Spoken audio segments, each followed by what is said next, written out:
For nearly 3 decades, my passion has been to use science to bring clarity, understanding, and better control over situations that are frustrating, if not terribly painful. After looking at how to decode persuasion and releasing this new book called The Persuasion Code, I've decided and focus on a very dramatic rise of stress, anxiety, and depression. And as I have done with the Persuasion Code, I decided to look for, in this talk, your members will learn why and how they can regain better control over stress, anxiety, and depression. The situation is urgent. Never have studies reported more increase in levels of stress, anxiety, and depression. Together, these three conditions form what I call the big monster, SAD. It is urgent to understand how SAD works and affects our nervous system, but more importantly, what we can do about it. Stress alone affects more than 80%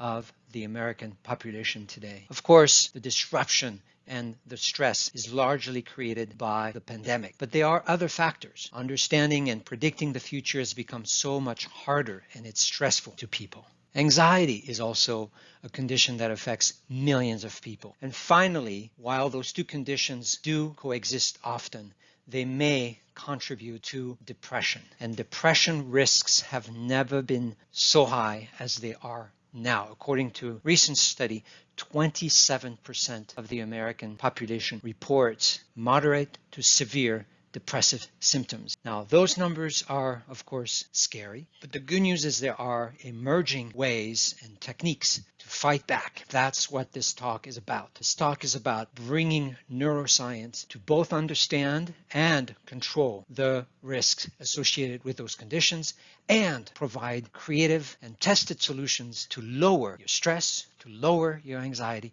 and to lower your risk of depression. So, of course, the medicine to SAD is to reach higher level of serenity.